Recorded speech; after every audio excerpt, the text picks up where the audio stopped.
Hello everyone, I'm Dan from SoloPress. Coming up with Christmas content can be a huge challenge, especially when you're competing against other competitors in the same boat.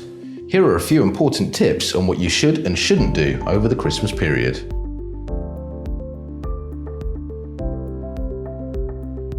Customers engage far better when you give them a bit of entertainment. The SoloPress Christmas survey showed that entertaining or humorous campaigns appeal to the highest percentage of the audience at 68%. In second place were those that celebrated the seasonal atmosphere, which were 58%. Surprisingly, price-led campaigns only appeal to 11% of the audience. So a focus on captivating content could help you outdo a cheaper competitor. Christmas is a fun and relaxed time, so it's an opportunity to be playful and encourage interaction through various channels, especially social media.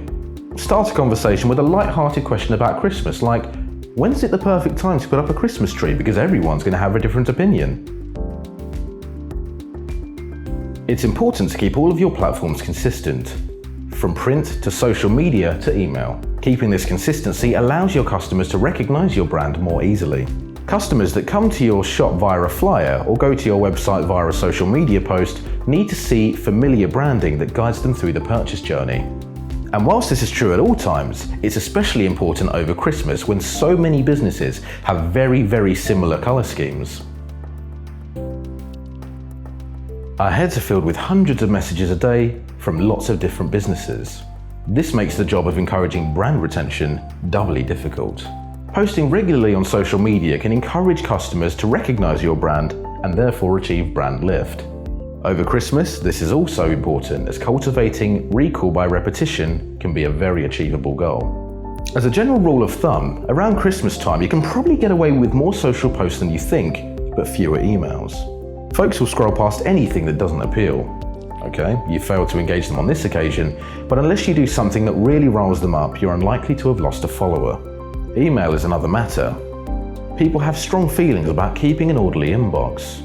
Post too many sales pitches and you'll likely lose a lot of your subscriber list, or even worse, fall foul of the dreaded spam filter. 3 per week is probably about right, and remember, there's no substitute for a physical Christmas card.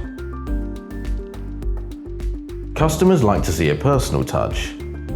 If you give thanks to your customers, they're more likely to appreciate it and remember your brand. Sending Christmas wishes can be an easy way to achieve this. Our recent studies show that even without a gift or discount, a message of thanks from a business is meaningful to over 70% of your audience. 44% of the people we surveyed did not agree that an email was a valid substitute for a card from a business. So send Christmas cards expressing your gratitude. Sign them personally and send them early. Keep them tasteful and not overtly branded. Something you'd be proud to put on your own mantelpiece. And remember, don't add a sales pitch.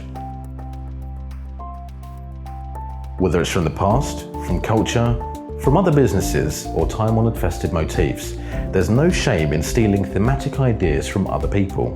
There's a balance to be struck between innovation and tradition. I just looked in both of those lights directly. Now I can't see a thing. Don't be afraid of embracing seasonal color schemes and imagery. Some of the best Christmas campaigns have put a twist on conventional themes. There's nothing new under the sun, so marketers often take in what they see and adjust it to their needs. Imitation is the best form of flattery, but make sure you use your own unique spin on it to make it your own. And if you're incorporating ideas from outside sources, follow some ground rules. Don't borrow from a direct competitor, and don't lift ideas directly.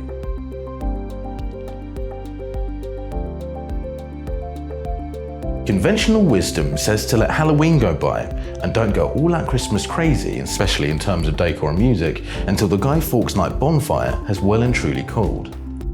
Third week in November is probably about right to start ramping it up. In our exclusive Christmas survey, 68% of respondents expected to see Christmas decorations at a business premises, 70% look forward to seeing them in shops and businesses, and 77% enjoyed seasonal menus and decorations in restaurants and coffee shops.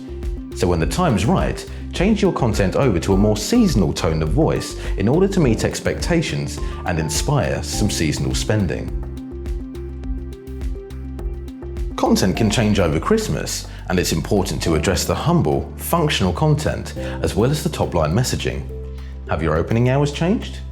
Have you changed them on the website, on Google My Business, on the printed displays at your sites? Has your returns policy been amended for gifters, and have you communicated that?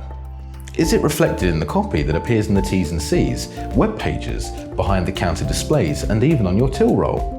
Getting the basics right will make sure it remains a season of goodwill where customers are concerned. Our research shows that almost 7% of people don't actually celebrate Christmas at all, with a further 5% declaring themselves indifferent.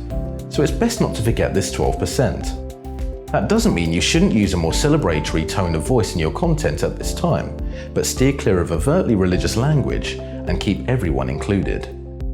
There are business reasons too why an audience may be unconcerned about Christmas. If you're a B2B supplier, a section of the businesses you serve may not be affected by Christmas seasonality at all, but they might be fixing budgets for 2020. You'll have more success by targeting those needs at a time when spending plans are being made than with a festive message. While we bear in mind people that don't observe Christmas, we also need to spare a thought for those that genuinely do. Folks that hold Christmas sacred won't thank you for making light of their beliefs. Greggs the Baker's representing the infant Messiah as a sausage roll in 2018 springs immediately to mind. A less extreme example is using the term Xmas to represent the word Christmas. 35% of the people we asked felt that Xmas was not an acceptable abbreviation, with 15% feeling strongly about the matter. While that's not the majority, you might want to think twice before irritating a significant segment of your audience. There will be a post-Christmas content cleanup operation required once December the 25th has passed. Temporary opening hours may need to change back, references to forthcoming festivities removed, discount deals put in their place.